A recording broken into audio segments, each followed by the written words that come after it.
Attention, all curious minds, innovators, and trendsetters. It's time to pause, lean in, and get ready for an extraordinary journey as we dive deep into the fascinating realms of life, technology, entertainment, and business. Let's explore, learn, and grow together. Brace yourselves, for the next thrilling episodes of Hipther Talks is about to take off. Counting down from 10, 9, 8, 7, 6, 5, 4, 3, 2, 1.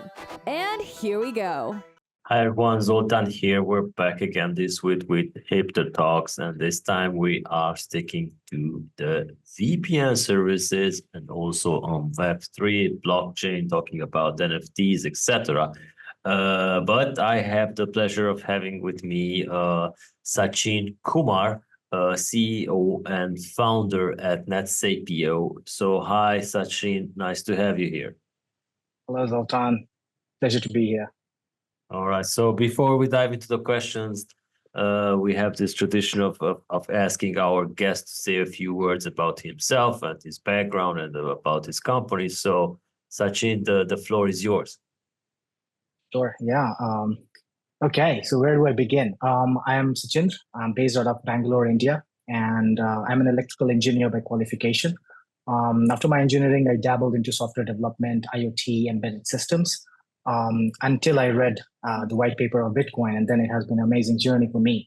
After that, I got into building a few decentralized solutions related to storage.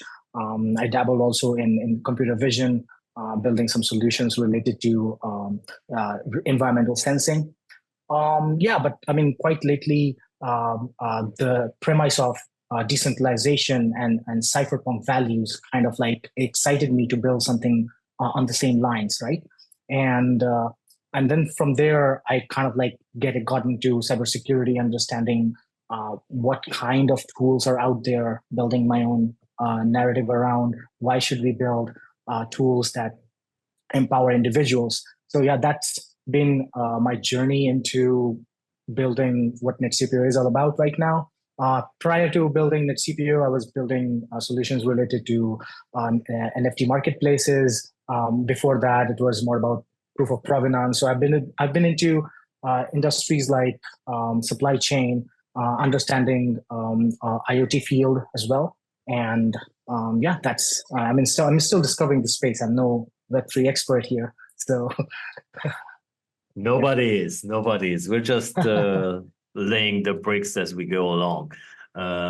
So, Sachin, of course, we're happy to hear about the inspiration behind NetSepio. So if you can tell us extendedly more about that.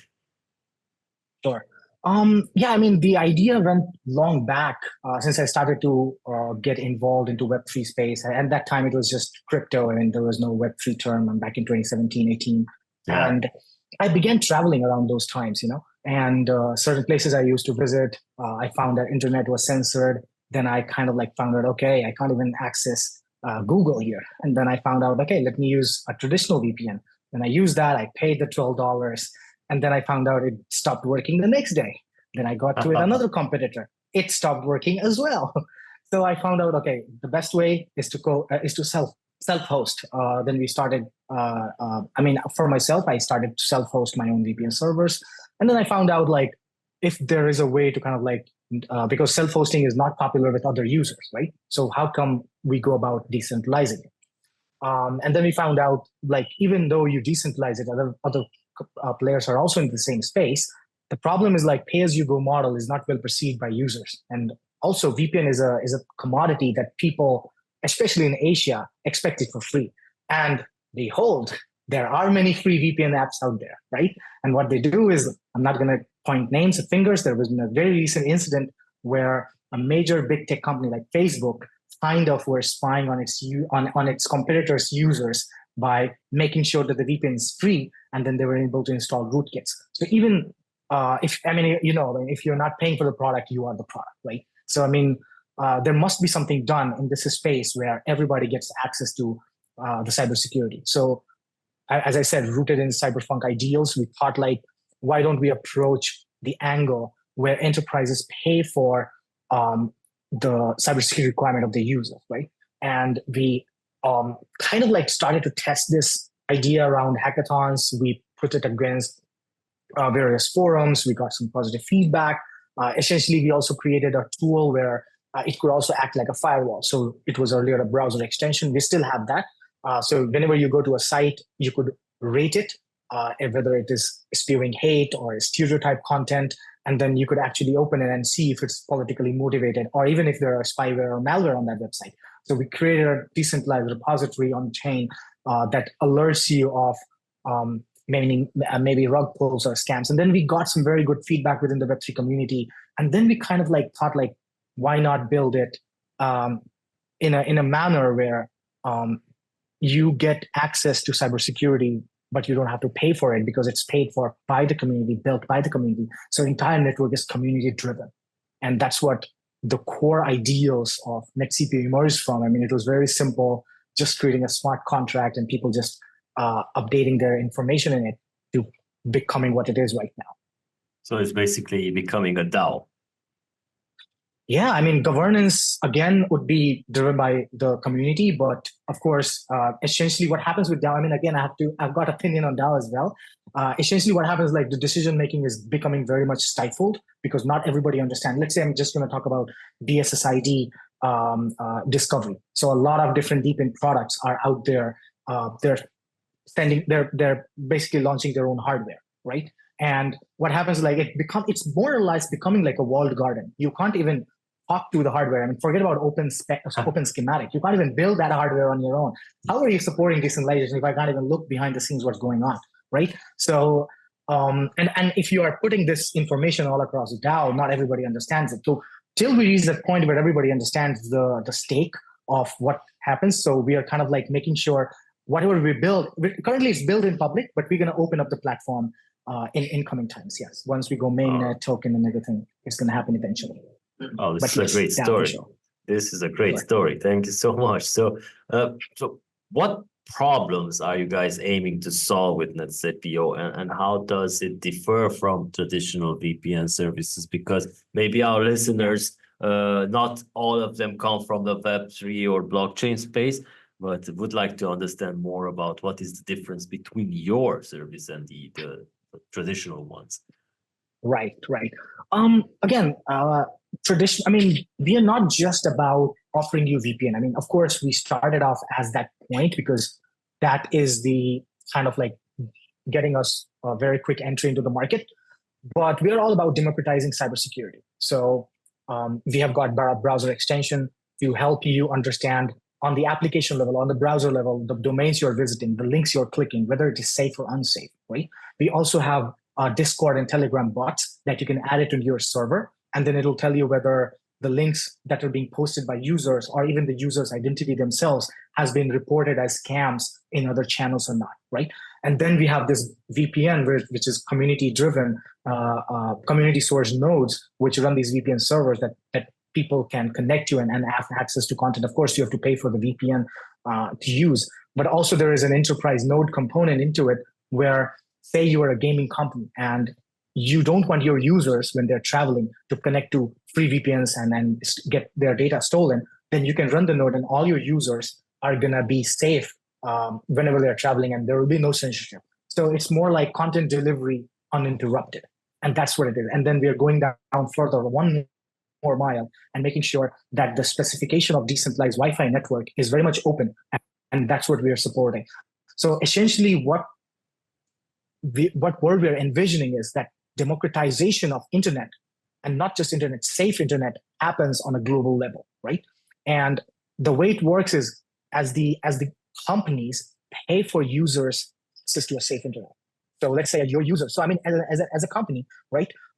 If you're owning a company or if you're an employee, you would see that you have a corporate network, right? Where all your data, all your access is kind of like protected within the corporate environment. And the employees do that for all their users. Bring your own devices, and wherever all these are involved, they already do that. Why not go an additional mile and make sure your users are also protected? So let's say I'm using this banking app. I'm going to be connected to this bank's network VPN, and I'm traveling to Malaysia, I'm traveling to friggin' US or even anywhere in this part of the globe. I'm always as if I'm using this app or this banking app or this social app or this gaming app as if I'm home. So home is everywhere where I am or wherever I go. So that's the problem we are trying to solve on an individual level, where the kind of tools, the cybersecurity tools that individuals don't have access to, we are trying to democratize that. And we are making sure you don't have to pay the big bucks that major companies do, because they are going to be the subsidizing for your internet and your VPN costs. So that's the core premise of NetSepio. All right. So you guys also have a Erebus network, which is part of your product line, right? So could you explain how the Erebus network works? Correct. And how it decentralizes the VPN and also the Wi-Fi services? Because that's very interesting. Yeah, for sure. Yeah, so Erebus is the protocol. So essentially, as I said, like back in 2020, 2021-ish, around COVID time, we created this bandwidth marketplace. It was very among private users, and it failed. Because we spotted that creating a marketplace where there are VPN providers and then there are VPN users doesn't scale very well. Let's say a few nodes get switched off, or a few users kind of like start using another competitor VPN product. Your network gets affected because you don't get rewards, and then the QoS becomes bad, and then nobody uses your network because your network fails or your bandwidth marketplace fails.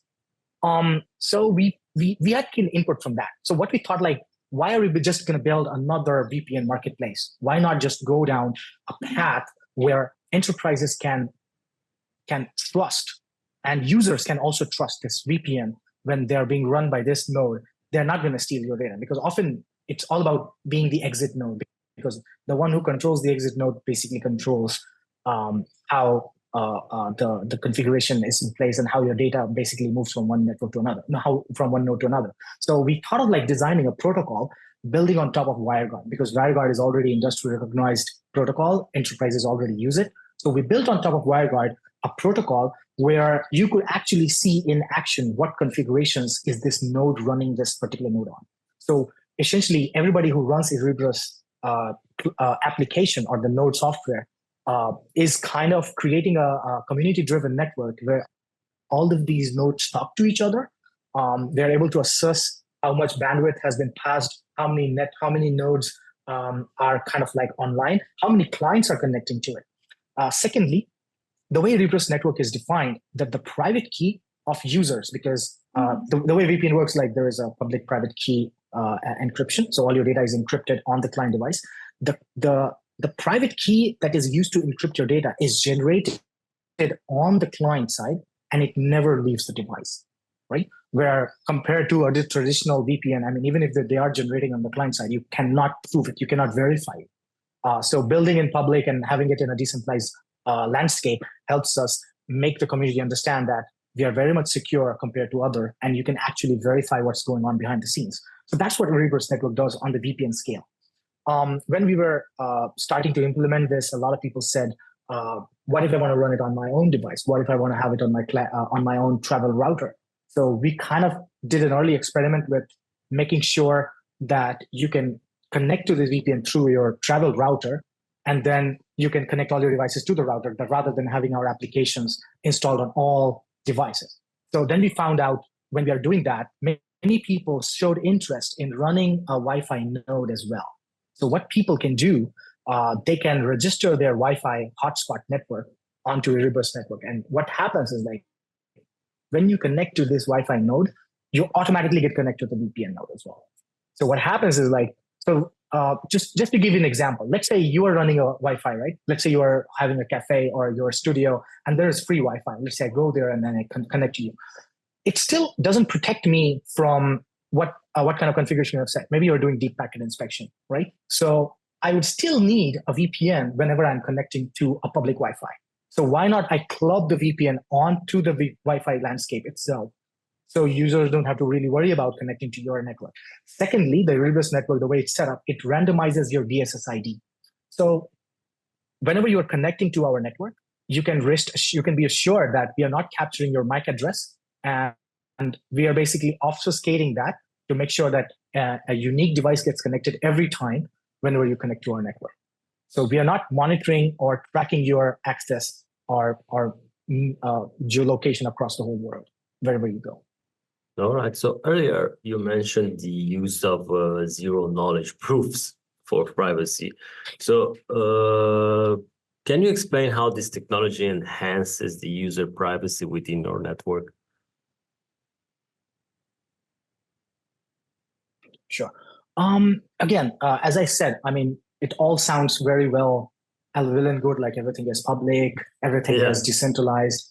But the problem with decentralized, the problem with that is like now there is a paramount importance on how you configure the network on the node and ensuring that no other node provider kind of try to game the system, right? And doing this verification in a centralized environment is very easy. You can have access to the node. You can basically gatekeep your network, and we're not doing that. So usage of zero knowledge becomes like the obvious solution. So the way we use zero knowledge proof is like we verify whether the node who was registered in the first in the primary stage continues to go with the same configurations, and he doesn't try to attack the system whenever he's trying to connect to the network, right? He doesn't abuses the RPC endpoints that he gets access to whenever he's connecting to the network. So all of these are being checkpointed. The configuration becomes hashed, and it's being seen across all these node providers in the context. We are using libp2p to ascertain how many networks are there. Peer-to-peer communication happens over that, and all these proofs are kind of also verified by other validator, other node provider, node runners as well. So that's one of the aspect of zero knowledge. Another aspect is again PKI. We leverage PKI infrastructure where you have to, instead of creating a private key and sending that across to make the node register you as a client, we ask you to create the private key on the client side and then you register. So rather than the private key created on another device, you create it on the client itself, and then you register your public key with the server. And then similarly, there are other ZK proofs related to how much bandwidth you have shared within an epoch. All of these things is validated in real time as we speak. And that's how we make sure that the system is not only decentralized, but also stay trustless, and you can trust in the code and the programming rather than who is running the node. All right, so let's talk about also NFTs, because the craze is, of course, somehow over in terms of buying NFTs, True. but let's not forget the true value of NFTs, the non-fungible token, and what it brought to the blockchain, which is very important. People keep forgetting about that. They only care about those paintings and those icons and stuff like that, but it's a whole new technology there. So how do these NFT subscription work within your VPN service, and what advantages do they offer to users compared to the traditional subscription models? Absolutely. Of course, NFTs are not just monkey pictures. So my personal understanding is NFTs is like a very inflated or nuanced terminology for digital rights management. So if you have a digital commodity, I think it's best represented as an NFT. And especially if it's on a public decentralized blockchain, then you get unlimited power within yourself to kind of like whatever you want to do with it, right?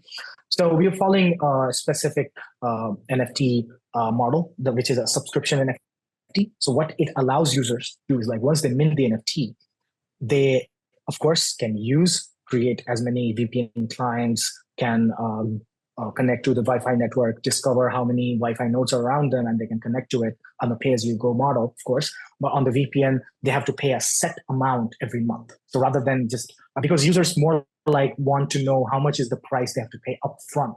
And that's NFT subscription very much allows them to do so. Secondly, let's say you want to add another person into the same subscription. You can do so by making it as a utility NFT. So you can add another co-owner or an operator to do that. I mean, we are still experimenting it on an enterprise node where you having an NFT also gives you the right of your own configuration. So there are various types of NFTs within us. But even if I talk about NFT subscription, you can also share it or resell it into a secondary marketplace. So what happens is like, let's say you feel like you've bought 2 NFTs, or maybe you don't want to use it anymore. You can actually sell it off, and somebody can take off right from the instant they buy it. So traditional subscription, what happens, like, let's say you don't want to use it after 15 days, you've already paid for another 15 days that you can't use it. Also, our NFTs, we are also programming it in such a way that you can also give it on rent to people to kind of like try it out and see how things work, So of course there are free trials, but there will be a way where you can actually sell it off and not lose any money in that process whenever you want to buy the NFT. And also it's very easy. NFTs are cool. It gives you kind of a cultural vibe and a community kind of vibe that it emanates based on how you use your network. And we kind of upgrade these NFTs. Various campaigns go on, so you can actually showcase it as how you are helping our network emerge and grow. All right. So you recently integrated NetSepio with Peak, right? So how does this integration benefit both NetSepio platform and its users? So of course, Peak was an obvious choice for us because Peak, as it stated, is home of the DPIN. And how Peak helps us is, of course, Peak has a very good net promoter coefficient, and of course, it is very much decentralized. It's also EVM compatible, so we don't have to do a lot of different unique development. But most of that, it has its modular deepin functions. So it has a modular stack, and we're able to use some of these functions like Peak ID. What it allows us to give unique identities to the VPN nodes, to the Wi-Fi nodes that are being created, which is very much essential if you're talking in a decentralized world and you are talking about machine-to-machine communication.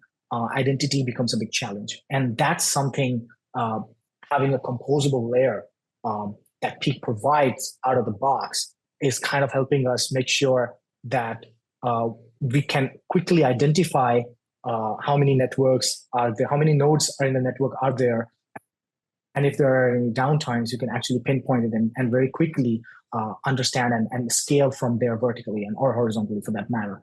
So on the same lines, there is also another component to kind of like extend our services to its own builders as well. So let's say there are many other companies or projects building on top of Peak.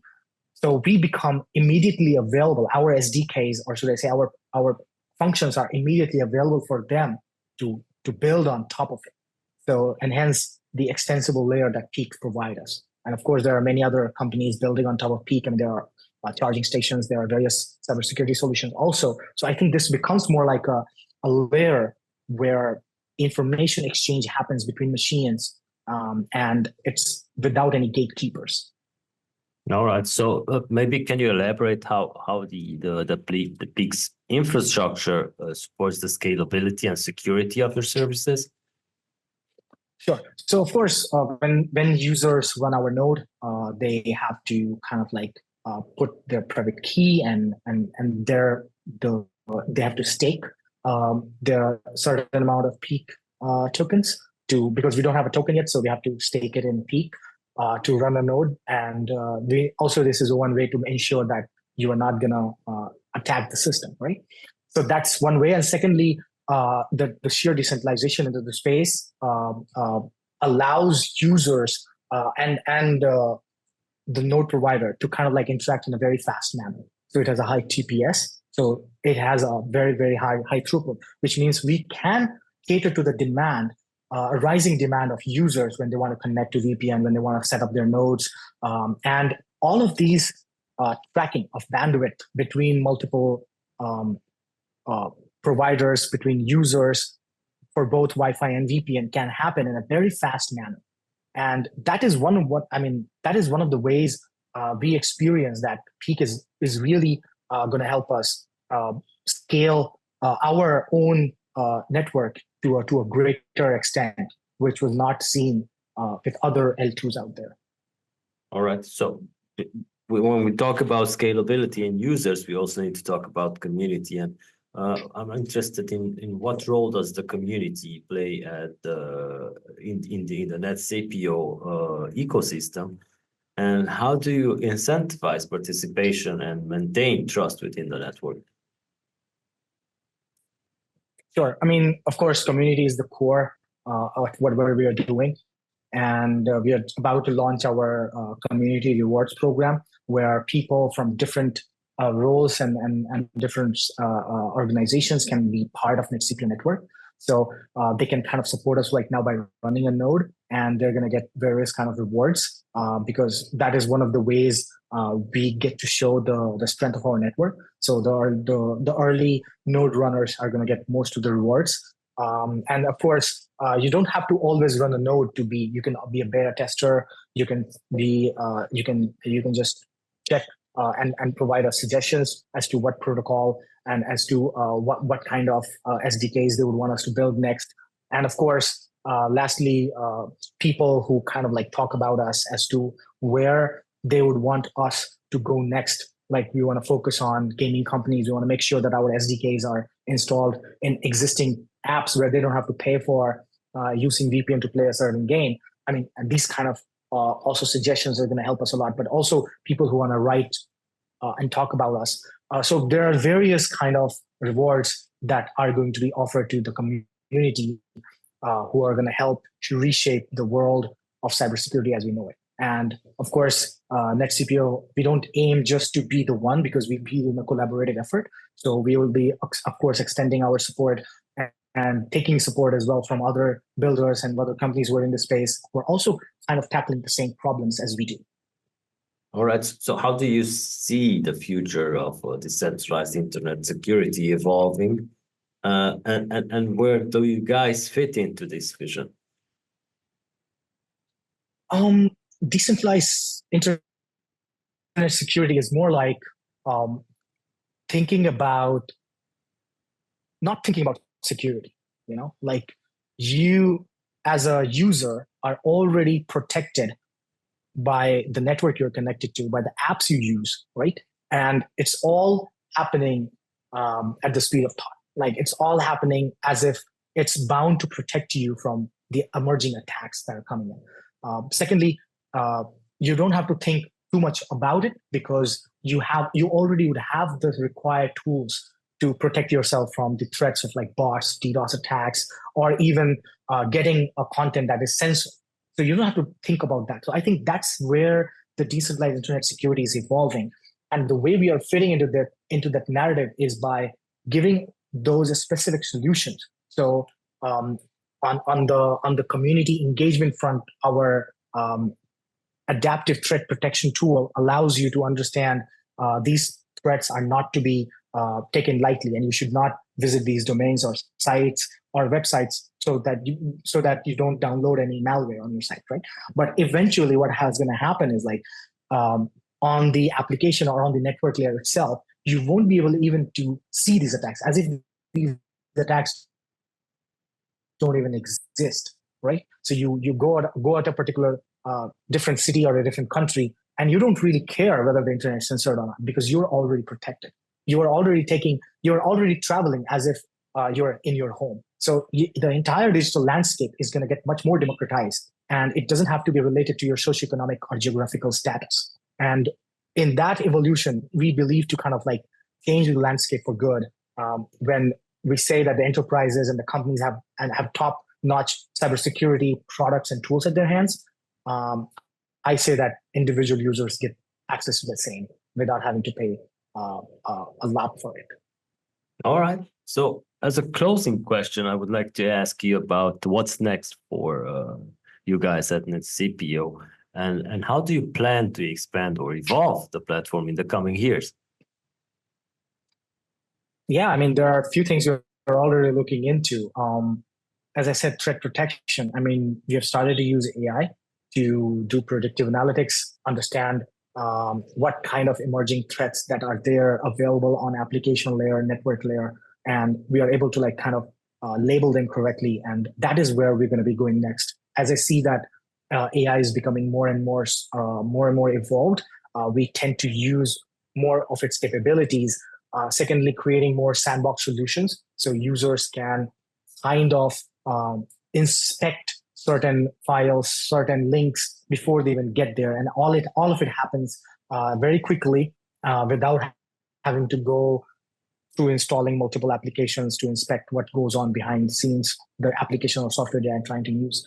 And of course, when we are talking about traveling and we are talking about connectivity, we are talking about DeepIn, I think there's going to be much more momentum into the space where users' privacy and security are also taken into consideration. I'm just talking about where people are launching their own DeepIn devices, and then you make rewards, and then you earn money. But nobody cares about how security is and how privacy focused that solution is. I think people are going to start to pay attention. And on that front, using AI, using community-driven networks, we are going to be able to kind of give a very good sound picture on allowing people to do their own research into what works best for them and what doesn't work. And they become more aware without having to go through learning what is Web3, what is encryption, what is hacking, and what even smart contracts are. So everything is abstracted away. So users just access their favorite apps without having to worry about getting attacked, scammed, or spammed. Well, that certainly sounds promising, and hopefully we'll get there in just a couple of years. Sachin, thank you so much for your time, and thank you for answering my questions. This hopefully our audience will also appreciate it because it has been very valuable. If you have any shout outs to give to your team or maybe your partners, be my guest.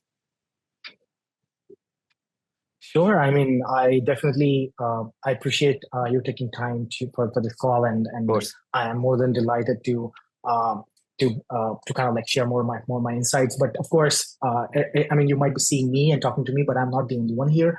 I think there's a bigger team behind me who have been at it for months, if not years, building this solution, and of course, constantly improving this. So I've got a lot of different team members behind me. I don't want to tell your name because then it's going to be a long list. And of course, not to mention all of these partners from different space. I mean, I essentially started off building things from the perspective of how Ethereum, how Bitcoin paper, right? And then how Bitcoin really leverages this. And then I learned about Ethereum. I understood how Ethereum is also deeply rooted in cypherpunk ideals, and then how it shaped me to build where I am. And I also saw a lot of companies building public goods. So I think all of these partners from Ethereum ecosystem to various L1, L2s and other alt L1s, L2s, of course, have shaped up coming to building our solution on top of Peak as well. So yeah, a huge shout out to all of the partners and our own native builders and our community. And we hope to achieve what we aim to get in the future. Thanks. All right. Thank you so much once again. And for our audience, we'll be back next week with more important stuff. Take good care, everyone. Bye. And that's a wrap for this section of Hipther Talks. Thank you for being a part of our journey today. Don't forget to tune in next week for more insights and discussions. Stay connected with us on Spotify, YouTube, Google Podcasts, Amazon Music, Apple Podcasts, and more. Until then, keep exploring and keep growing. We'll see you next time.